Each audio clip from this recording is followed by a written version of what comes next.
Bonjour à tous. Après plus d'un an de silence, voici une vidéo d'une nouvelle chaîne, Bureau des Ruines, qui vient d'apparaître et qui complète parfaitement les vidéos que j'avais mises en ligne il y a 4 ans sur les villes ensevelies, voire la vidéo 46. Ils en expliquent les causes et les conséquences. On peut parler de reset. Vous trouverez le lien de cette chaîne sous cette vidéo. Vous êtes-vous déjà arrêté pour vraiment réfléchir à ce qui s'est réellement passé avec notre monde il y a seulement 200 ans? Pas ce qui est écrit dans les manuels scolaires, édulcoré et approuvé par les ministères, mais ce que crient les chiffres de la statistique et les ruines silencieuses. Pourquoi, dans l'Europe éclairée du 19e siècle, en plein été, des tonnes de neige sont-elles soudainement tombées du ciel, ensevelissant les espoirs de millions? Ou, comme par un geste de la main maléfique et invisible, 10 millions de personnes, la population de plusieurs pays modernes, ont-elles disparu sans laisser de traces en seulement 3 courtes années? Que se passerait-il si cette année maudite, 1816, n'était pas simplement un cas climatique, pas simplement une « année sans été », comme l'appellent timidement les encyclopédies, mais le dernier accord, la cloche funèbre d'un vieux monde?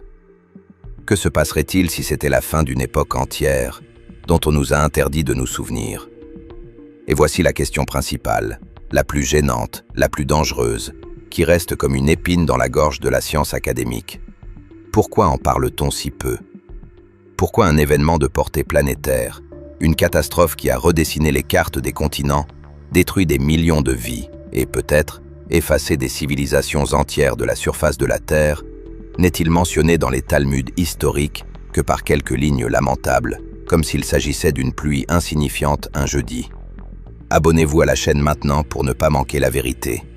Car aujourd'hui, nous commençons une immersion sans précédent dans l'abîme du passé. Nous parlerons de 3 années d'enfer terrestre absolu qui ont changé à jamais la trajectoire de l'humanité. Nous aborderons la catastrophe que l'on a soigneusement, avec le scalpel de la censure, coupé de notre mémoire collective. Et nous suivrons les traces que, aussi forts que soient les falsificateurs de l'histoire, il est encore impossible de cacher. Sur le calendrier, c'est l'année 1816. Le monde semblait enfin commencer à se remettre des guerres napoléoniennes. Mais soudain, d'Amérique aux vastes espaces de la Russie, d'une Europe prospère aux steppes sauvages d'Asie, les gens se réveillent dans une nouvelle réalité troublante. Ils se frottent les yeux, incrédules face à ce qu'ils voient par leurs fenêtres. Nous sommes en plein été, juillet, le moment où le soleil devrait être au zénith, dorant les épis de blé, lorsque l'air devrait vibrer de chaleur et les rivières devraient inviter à la fraîcheur. Mais au lieu de cela, le ciel est couvert d'un linceul de plomb, impénétrable. Et dehors, il neige. Une neige épaisse, blanche, mortelle. La température chute rapidement, tombant sous zéro. L'eau dans les seaux se couvre d'une couche de glace. Les oiseaux gèlent en plein vol. La récolte, ce gage de vie, qui devait mûrir dans 1 mois et nourrir les familles en hiver, meurt dans l'œuf. Les jeunes pousses noircissent, se brisent sous le poids de la grêle de glace. Le bétail, chassé dans les pâturages, ne trouve pas d'herbe et tremble de froid qui pénètre jusqu'aux os. Les gens sont en panique. Dans leurs yeux, il y a une terreur animale. Ils prient, mais les cieux restent sourds. Cette folie ne dure pas un jour. Elle ne disparaît pas au bout d'une semaine comme un cyclone accidentel. Ce cauchemar s'étend sur des mois, se transformant en torture sans fin. Août, et encore des gelées, encore le givre sur les champs morts. Septembre, le froid ne recule pas, il s'enfonce dans le sol, le figeant sous une carapace de glace. Un automne doré ne se manifeste tout simplement pas. L'hiver revient plus tôt que prévu, bien qu'en fait, il ne soit jamais parti. Et cela dure non pas 1 an, mais 3 années de suite, 3 cercles d'enfer infinis. 1816, 1817, 1818. 3 années sans été, 3 années sans soleil, 3 années de famine et d'extinction généralisée, 3 années de catastrophes dont on a oublié de nous parler. Les historiens officiels, assis dans des bureaux chauffés, appellent paresseusement cette période l'année sans été. Dans les manuels scolaires, ce cataclysme mondial ne mérite que, n'y réfléchissez-vous pas, quelques lignes. Soi-disant, il y a eu un léger refroidissement, une récolte locale ratée, les paysans ont eu du mal. Quelle hypocrisie! Si l'on creuse plus profondément, si l'on met de côté les manuels approuvés et que l'on s'adresse à des témoignages vécus et sanglants de contemporains, se dresse devant nous un tableau qui glace le sang dans les veines. Ce n'était pas une difficulté, c'était une agonie. C'était une disparition massive de population. C'était la fin d'une civilisation familière. Déplaçons-nous en Suisse. Été de 1816. La jeune Mary Shelley, future écrivaine mondialement célèbre, se retrouve piégée dans une villa au bord du lac de Genève. Elle est venue profiter des paysages, mais se retrouve dans un piège glacial. Le froid inhumain rend impossible même de mettre le nez dehors. Le ciel de plomb pèse sur la psyché. La neige tombe chaque jour, ensevelissant les prairies alpines. Par ennui, par peur, par désespoir, elle prend une plume et commence à écrire. Ainsi naît le roman Frankenstein, une histoire horrifique d'un monstre créé par l'homme à partir de chair morte. Mais peu de chercheurs en littérature se rendent compte. Cette atmosphère sombre, gothique et désespérée du roman n'est pas le fruit de son imagination. C'est une chronique documentaire de l'atmosphère de cet été-là. Ténèbres, froid, sentiment de fin du monde imminent, abandon divin. Marie décrivait simplement ce qu'elle voyait par sa fenêtre. La réalité était plus terrifiante que n'importe quelle fiction. L'Allemagne, le cœur de l'Europe. Les paysans, devenus fous de désespoir, abattent le bétail laitier, car ils n'ont pas de quoi les nourrir. L'herbe n'a pas poussé. Le pain coûte plus cher que l'or, plus cher que la vie humaine. Des émeutes de la faim éclatent. Les magasins et entrepôts sont pris d'assaut. Les autorités, essayant de maintenir l'ordre, instaurent l'état de siège. Des tirs résonnent dans les rues. Mais la faim ne peut être arrêtée par des baïonnettes. Les gens atteignent leurs limites. Ils mangent de l'herbe, écorcent les arbres, ne dédaignant pas la charogne. À l'hiver, la famine est rejointe par son compagnon fidèle, le typhus. Des villages entiers se vident, devenant des cimetières sans fossoyeurs. L'Irlande, une île où la pomme de terre est la vie. Mais il n'y a pas de récolte. Les tubercules, à peine formés, gèlent et pourrissent dans le sol humide et glacé. À la fin de l'année, commence ce que l'on appellera plus tard le Grand Exode. Une émigration massive, semblable à une fuite d'un navire en train de couler. Les gens abandonnent leurs maisons, les tombes de leurs ancêtres, tout ce qu'ils ont acquis, et fuient vers l'Amérique, espérant le salut. Mais là-bas, de l'autre côté de l'océan, le paradis ne les attend pas. En Nouvelle-Angleterre, la neige tombe en juin, tuant tout espoir. Les agriculteurs perdent leurs récoltes, se ruinent. La famine se propage sur la planète, ignorant les frontières. La Russie, une immense empire. Les documents officiels du bureau enregistrent sèchement, dans un langage administratif. Pénurie dans de nombreuses provinces, famine, perte accrue de la population imposable. Mais si l'on lit entre les lignes, si l'on compare des rapports disparates des provinces, une vérité terrible apparaît. L'ampleur du désastre était colossale. Des comtés entiers se sont désertifiés.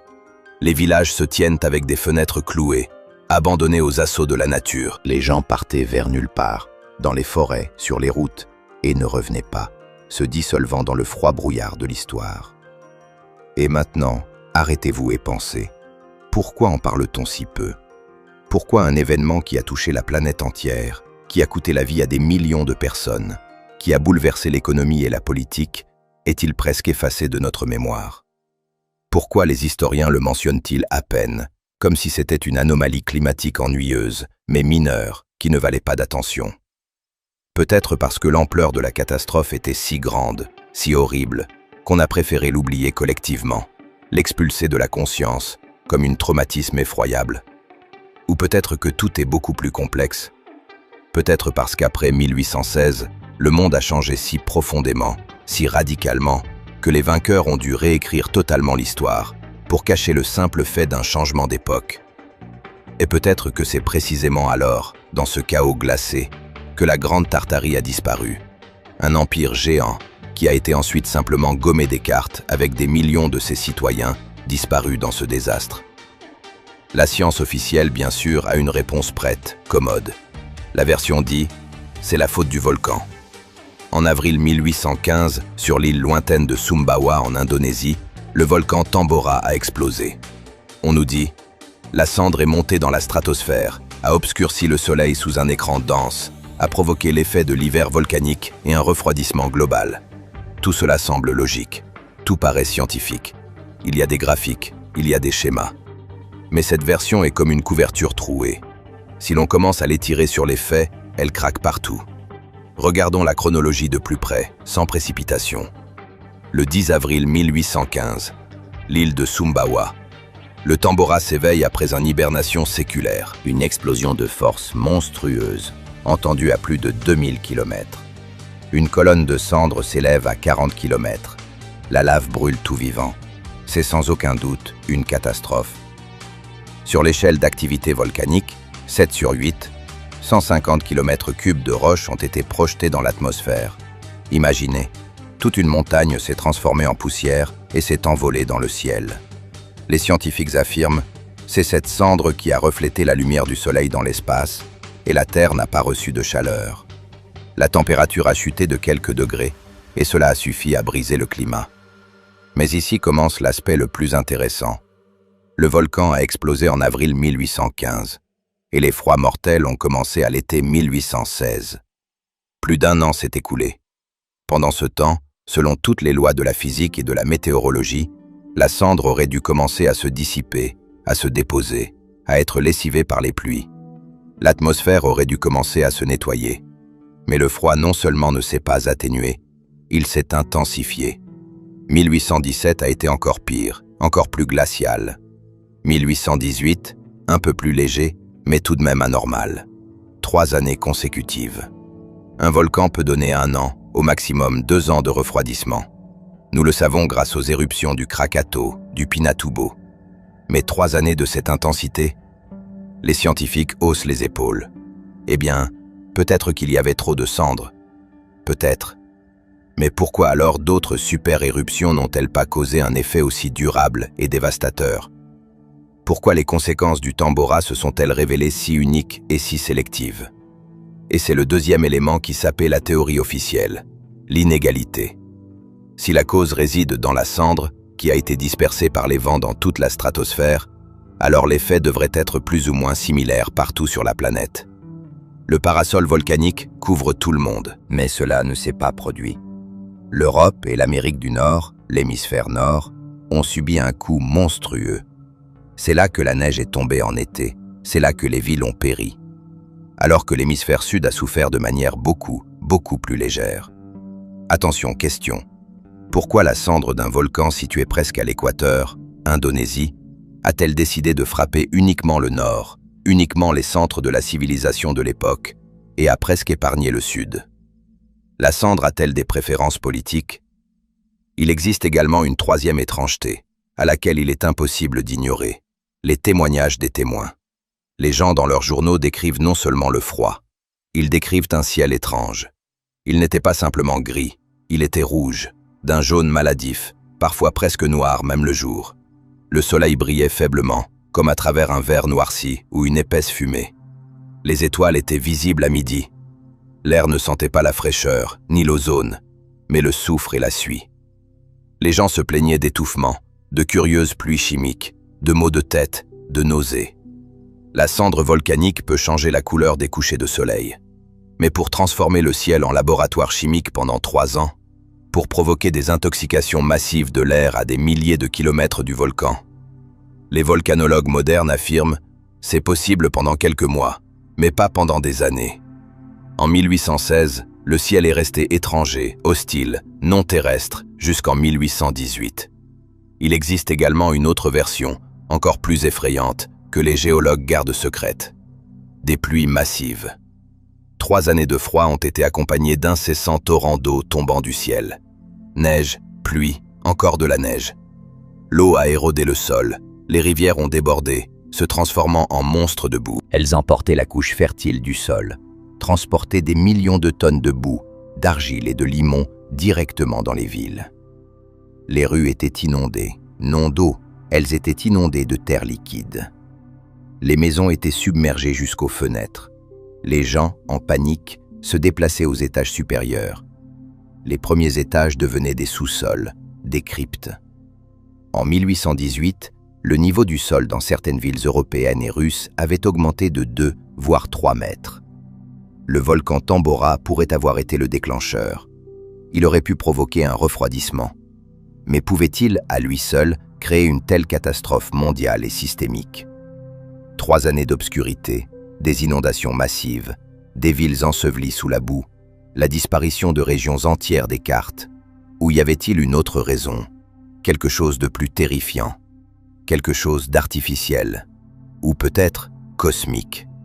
Quelque chose dont les puissances étaient entendues pour garder le silence, scellant cet accord sous le sceau de l'oubli.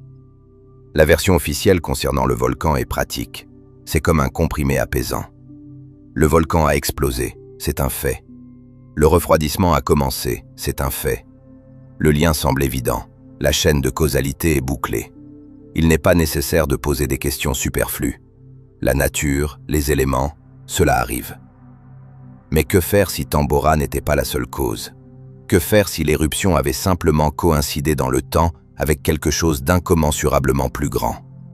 Alors tout, absolument tout, prendrait sens.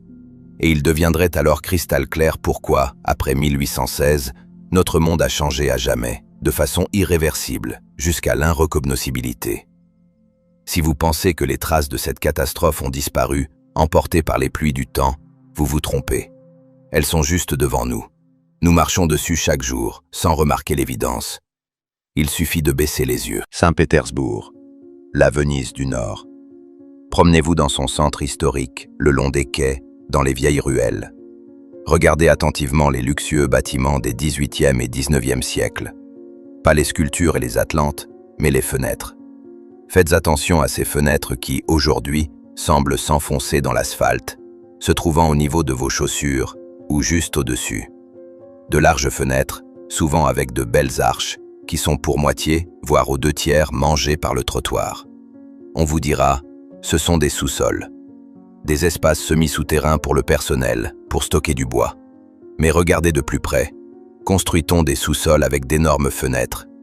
Crée-t-on dans les sous-sols des entrées majestueuses qui se sont maintenant transformées en étranges portes souterraines menant nulle part? La vérité que cachent les guides touristiques est simple et effrayante.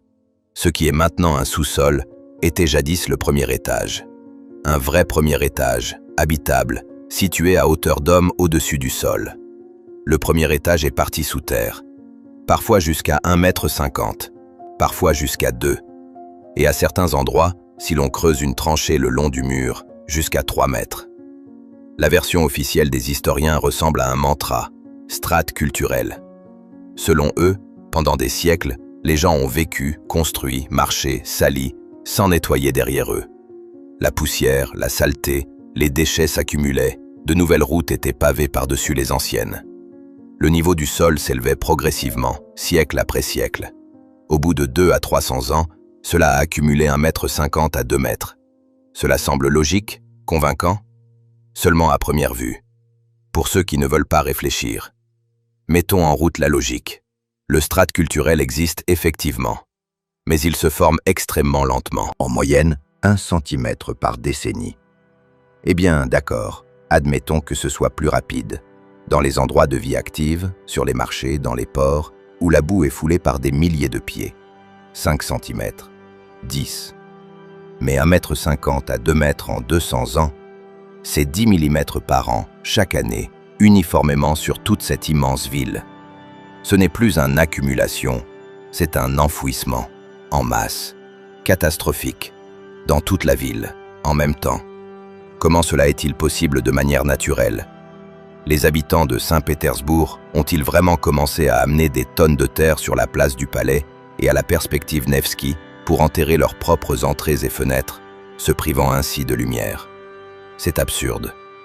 Regardez les vieilles photographies de Saint-Pétersbourg du milieu et de la fin du XIXe siècle, lorsque la photographie venait à peine d'apparaître. Sur de nombreuses photos, on voit une chose étrange. Des ouvriers avec des pelles ne construisent pas, mais déterrent des bâtiments. Ils dégagent des entrées ensevelies. Ils creusent des fenêtres dans la terre, formant des puits de lumière. Pourquoi? Si le strate culturel s'accumulait progressivement au fil des siècles, pourquoi a-t-il soudainement fallu le déterrer massivement, d'urgence, à la force de toute la ville? La réponse s'impose d'elle-même. Parce qu'à un moment donné, brusquement, soudainement, la terre a été apportée sur les rues de l'extérieur. Et il y en avait tellement que l'on ne pouvait pas tout enlever d'un coup. Il a fallu vivre ainsi. Et le déblaiement a commencé plus tard, des décennies plus tard, quand la vie était redevenue normale. Il existe des documents de l'administration municipale de Saint-Pétersbourg du début du XIXe siècle que les historiens n'aiment pas citer. Ils décrivent, dans un langage sec de budget et de rapports, les travaux de nettoyage des rues des sédiments. Réfléchissez au terme « sédiments ».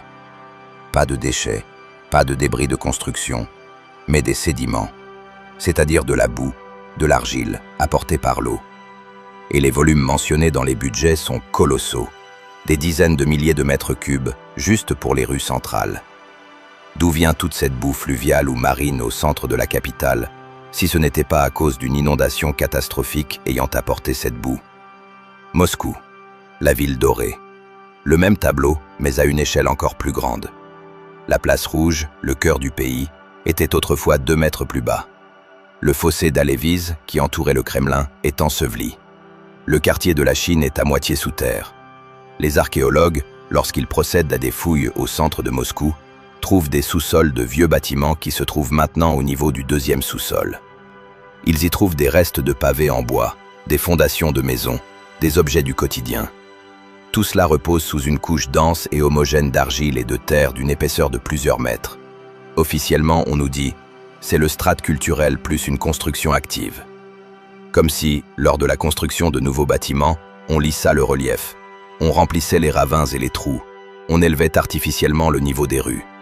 Peut-être, à certains endroits. Mais pourquoi ce rehaussement du niveau s'est-il produit massivement précisément au début du XIXe siècle? Pourquoi précisément après 1816 a commencé la reconfiguration totale des villes, le changement de terrain, la construction de nouvelles rivières? Dans les archives de la Douma de la ville de Moscou, il existe des décrets intéressants des années 1820. Ils parlent de la nécessité urgente de rehausser le niveau des rues et des cours en raison des inondations constantes.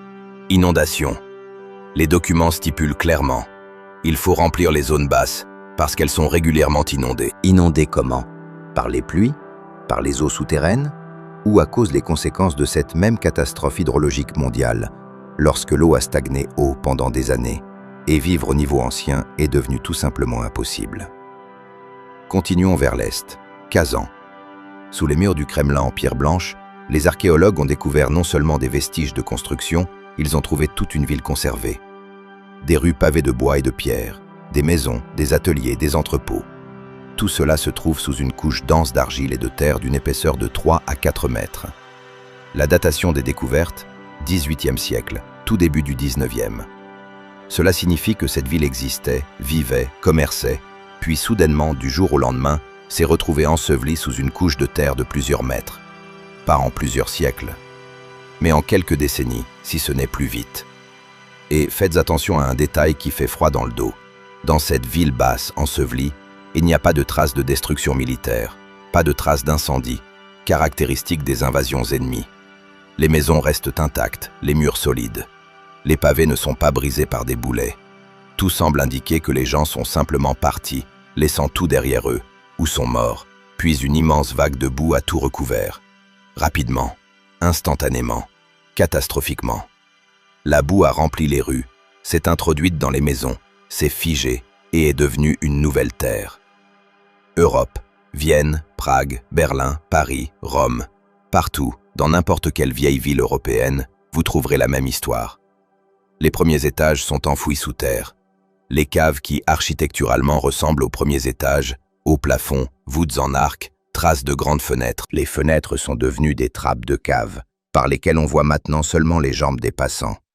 D'ailleurs, l'épaisseur du sol est partout à peu près la même, d'1,5 mètre à 3 mètres. Comme si dans toute l'Europe, de l'Atlantique à l'Oural, en même temps, par un ordre unique, le niveau du sol avait augmenté. Comme si quelqu'un avait versé sur le continent un énorme seau de terre. À Vienne, il y a un musée situé dans un ancien manoir du XVIIIe siècle. Pour y entrer, il faut descendre quelques marches. L'entrée se trouve en dessous du niveau de la rue moderne. Les guides, souriants, expliquent aux touristes. Avant, c'était le premier étage, mais la rue a ensuite été relevée. Quand? Eh bien, vers le début ou la moitié du XIXe siècle. Pourquoi? Officiellement, pour le confort du transport hippomobile, afin d'aplanir les pentes. Unofficially, parce que l'ancien niveau était régulièrement inondé.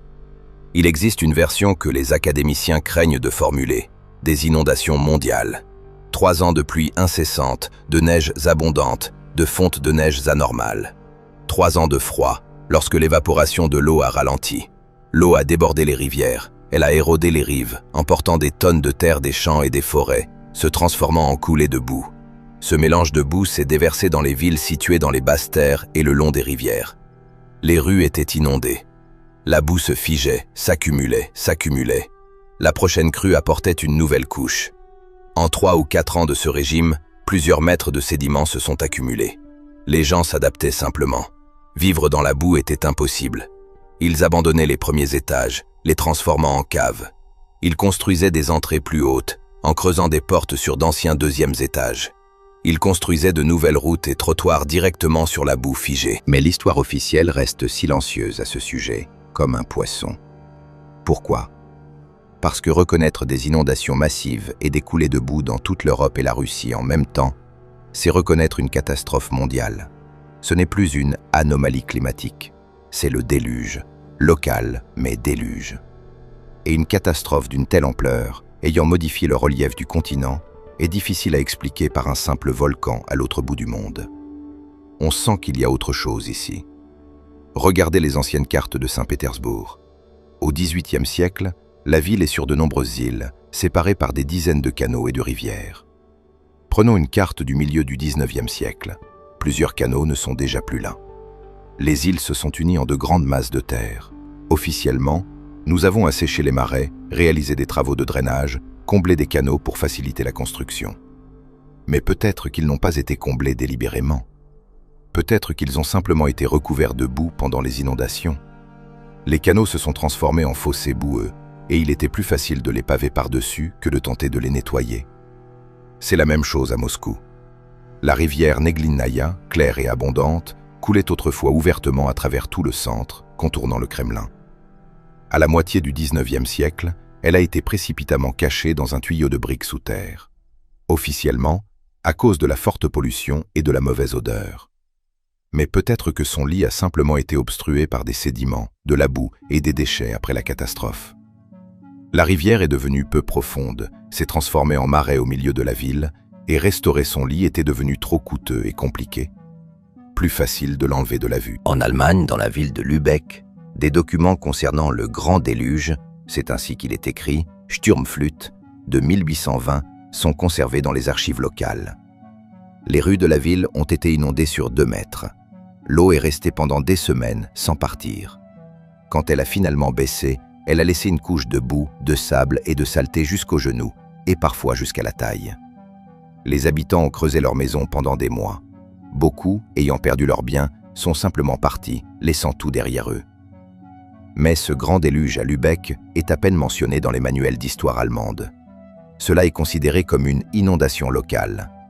Bien que si l'on regroupe toutes ces inondations locales du début du XIXe siècle à travers l'Europe, on obtienne une image d'apocalypse aquatique mondiale.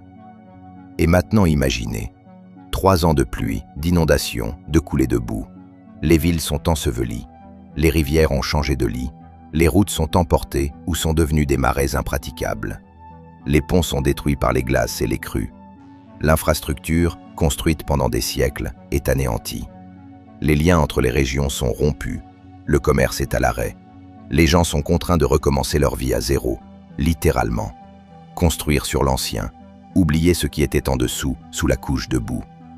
Et c'est précisément à ce moment-là, dans cette période de chaos et de destruction, que la Grande Tartarie disparaît soudainement des cartes du monde.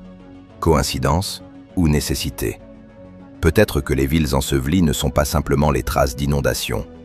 Peut-être que ce sont des pierres tombales de civilisations anéanties, celle qui n'a pas pu survivre à la violence des éléments, celle qui a été effacée des cartes non pas à l'encre, mais par la boue et la glace. Sur la plupart des cartes européennes des XVIIe et XVIIIe siècles, la Tartarie est indiquée. Un immense territoire, une grande empire, parfois appelée Grande Tartarie, parfois simplement Tartarie. Sur différentes cartes, les frontières varient, mais l'essence reste la même. C'est un État distinct, souverain, gigantesque. Il occupe un espace allant de l'Oural à l'océan Pacifique, de l'océan Arctique au-delà de l'Inde et de la Chine. Sur la carte du célèbre cartographe anglais John Speed, de 1626, la Tartarie occupe une bonne moitié de l'Asie. Sur la carte du français Guillaume Sanson, de 1656, elle est encore plus grande. Sur la carte du néerlandais Nicolaas Witsen, de 1692, la Tartarie est clairement indiquée comme un empire indépendant avec sa capitale à Tobolsk. D'ailleurs, ce ne sont pas des zones blanches. Des dizaines de villes sont indiquées, avec des noms qui ne signifient rien pour nous aujourd'hui. Des rivières, des routes, des frontières claires avec la Moscovie, Russie et la Chine sont indiquées. Les cartographes dessinaient ce qu'ils savaient, ce qui existait. Et maintenant, prenez une carte du début du 19e siècle, disons l'année 1820 ou 30. Regardez la même territoire. La Tartarie n'existe pas, du tout. Un vide, comme si elle avait été effacée avec une gomme par un démiurge. À sa place, l'Empire russe en expansion. Gouvernement de Sibérie, steppe kirghize. Pas d'explication, pas de mention de l'endroit où est parti le pays précédent. Juste un empire a disparu, un autre est apparu, silencieusement, sans bruit. L'histoire officielle l'explique avec une candeur enfantine.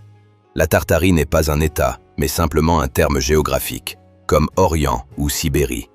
Un nom générique pour des terres peu explorées et sauvages d'Asie centrale. Les Européens ne savaient pas qui y vivait, comment le pouvoir était organisé, donc ils ont tout nommé d'un seul mot, Tartarie, du mythologique Tartare, l'enfer. Puis, disent-ils, ils ont mieux étudié, compris qu'il y avait différents peuples, et ont cessé d'utiliser ce nom erroné. Ça semble logique? Pour un écolier, oui, mais pour un chercheur, non. Si c'est juste un territoire, pourquoi sur les cartes des XVIIe et XVIIIe siècles, la Tartarie a-t-elle son propre drapeau, son propre blason, hibou ou dragon? Pourquoi dans les encyclopédies de cette époque, par exemple dans Britannica de 1771, la Tartarie est-elle décrite comme un immense pays dans la partie nord de l'Asie? Pourquoi les voyageurs européens ont-ils écrit sur l'empereur de Tartarie, sur son armée, son commerce, sa culture particulière? Si ce sont juste des terres inexplorées, pourquoi tant de détails sur l'organisation politique? Et surtout, pourquoi la Tartarie a-t-elle disparu des cartes, précisément au début du 19e siècle, juste après l'année 1816, cette année sans été, cette même période de inondations de boue? Regardez la chronologie, elle est meurtrière. Jusqu'à l'année 1815, la Tartarie est sur les cartes. Après l'année 1820-25e, elle n'y est plus. L'intervalle, 5 à 10 ans. Juste ces 3 années de catastrophe plus quelques années de chaos et de tentatives de reconstruction. Coïncidence? Je ne pense pas. Il existe des cartes de la période de transition. Elles sont les plus intéressantes. Par exemple, la carte de A. Arrowsmith de 1823. Là, la Tartarie indépendante est encore mentionnée sur une partie du territoire de l'Asie centrale. Mais d'énormes morceaux sont déjà signés comme l'Empire russe. Et les frontières sont floues, indistinctes, comme si le cartographe était dans la confusion. Il ne savait pas comment nommer ce territoire. L'ancien nom n'est plus d'actualité, le pays n'existe plus.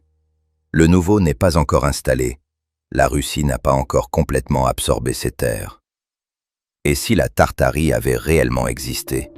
Et si c'était une civilisation puissante, mais technologiquement différente? Peut-être plus boisée, plus intégrée à la nature? Et si elle n'avait pas survécu à la catastrophe de l'année 1816? 3 ans de froid, c'est la mort pour l'élevage nomade, la base de l'économie de la steppe. 3 ans de famine, c'est des révoltes et le déclin de l'armée. Des inondations massives, c'est la destruction des villes en terre et en bois, l'érosion des routes. Pas de récolte, du bétail mort, des villes inondées de boue, les infrastructures détruites, le commerce avec la Chine et l'Europe interrompu. Le pouvoir à Tobolsk, ou une autre capitale, perd le contrôle sur d'énormes territoires. Les messagers n'arrivent pas, les ordres ne sont pas exécutés. Imaginez, un immense empire, s'étendant sur des milliers de kilomètres, repose sur des liens. Et maintenant tout cela est emporté. Les routes sont impraticables, les rivières ont débordé, les ponts sont détruits. Les villes sont isolées les unes des autres, comme des îles dans un océan de chaos. Le pouvoir central ne peut pas aider les périphéries. Les périphéries, essayant de survivre, se séparent. La féodalité commence à se fragmenter. La guerre de tous contre tous pour les restes de nourriture. En 3 ans, Un tel empire, même le plus puissant, se désintègre en poussière. Les régions se séparent, les villes se vident, les gens fuient vers le sud, en Chine, en Inde, ou meurent. La population baisse brusquement, famine, froid, maladie, migration. En l'an 1818 à 20, de la Grande Tartarie ne reste que des territoires éparpillés, mourants, incapables de retrouver l'unité d'autrefois. Des ruines recouvertes de neige et de boue. Et là, l'Empire russe entre en scène. Il a aussi souffert de la catastrophe, sans aucun doute. La famine était présente dans la Volga et au centre.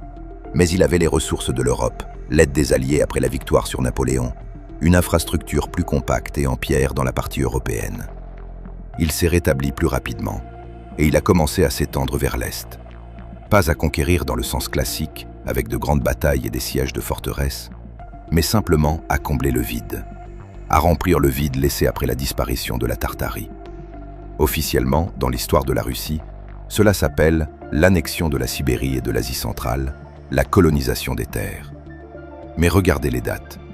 L'annexion massive et active de vastes territoires, l'établissement de contrôle administratif se produisent précisément dans les années 1820, 30, 40, juste après la catastrophe.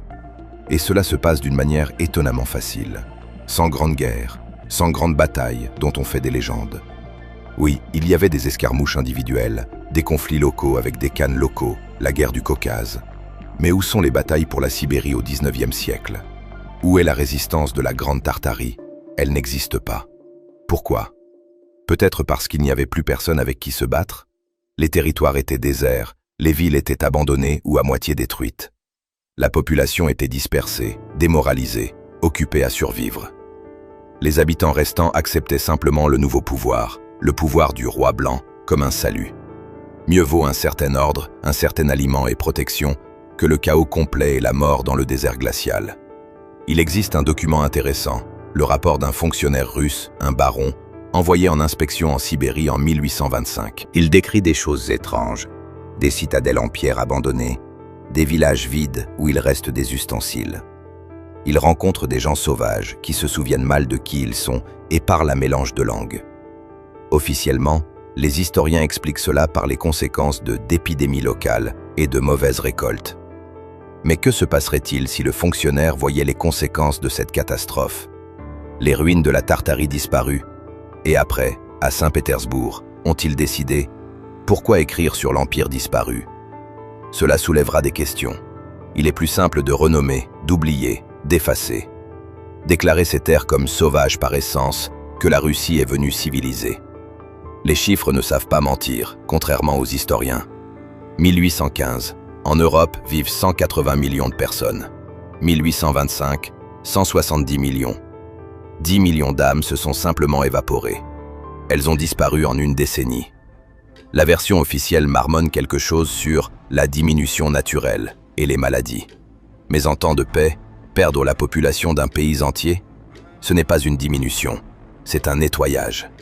Les gens ne mourraient pas simplement, ils fuyaient. C'était le grand exode. L'Irlande a perdu 1,5 million de personnes. L'Allemagne s'est dépeuplée dans le sud. La Russie a envoyé des trains entiers de paysans en Sibérie, sur les terres des peuples autochtones éteints. Où sont-ils allés? Dans des tombes et en Amérique. Le Nouveau Monde est devenu une arche. Des navires, chargés d'Irlandais et de Allemands, traversaient l'océan. Les cales étaient pleines de typhus et de morts. Tous ne parvenaient pas à destination, mais ceux qui ont survécu construisaient une nouvelle Amérique. Ils n'avaient pas le temps de se poser des questions sur le passé, ils survivaient. À leurs enfants, on a raconté une nouvelle histoire à l'école. Le vieux monde est mort avec leur grand-père. Et pour que personne n'oublie ce qui était avant, l'opération Oubli a commencé. Après 1820, une vague de changements de nom a déferlé sur toute l'Asie et la Sibérie. Les villes ont reçu de nouveaux noms, les rivières ont changé de nom, les anciens toponymes étaient effacés des cartes. Pourquoi? Pour effacer la mémoire. Si la Tartarie n'était qu'un mythe, pourquoi un tel remue-ménage? Mais si c'était un pays réel, alors tout a du sens. Le vainqueur change les enseignes. En 1830, le mot Tartarie avait disparu de tous les atlas. À sa place est apparue l'inscription « Empire russe ». Propre, lisse, pour toujours. Mais on ne peut pas tromper la terre. Les preuves sont sous nos pieds, des villes ensevelies. Les premiers étages, devenus sous-sol, existent dans chaque vieille ville. Ce n'est pas une couche culturelle, ce sont les traces d'un déluge de boue. Des rivières disparues. Comparez les cartes des 18e et 19e siècles. L'hydrologie a changé. Les rivières ont disparu ou ont été ensevelies. Un trou dans la démographie. Un gouffre dans les statistiques des années 1820 que l'on ne peut expliquer que par une catastrophe mondiale. Des archives fermées. Essayez de trouver des documents réels de recensement ou des rapports de gouverneurs pour les années 1816-1820. Ils n'existent pas. Ils ont été détruits ou classés secrets. Le résultat est simple et terrible. 1816 n'était pas simplement l'année sans été. C'était l'année de la fin du monde pour la vieille civilisation. Un volcan, un climat ou autre chose, c'était un coup qui a détruit l'ordre ancien. Les villes ont été ensevelies, des empires se sont effondrés, des peuples se sont mélangés. Sur les ruines de la Grande Tartarie et de la vieille Europe, notre monde a été construit. Un monde qui a oublié sa naissance. Nous vivons sur un cimetière de civilisation que l'on a effacé avec une gomme. Mais la vérité perce. À travers les fenêtres ensevelies, à travers les vieilles cartes, à travers les incohérences dans les manuels scolaires. Ne croyez pas sur parole, regardez par vous-même, creusez, posez des questions. L'histoire qu'on nous enseigne n'est qu'une version des vainqueurs. La véritable histoire se trouve sous une couche d'argile d'une épaisseur de 3 mètres. Abonnez-vous, nous avons à peine commencé à déterrer ce trou. La suite sera plus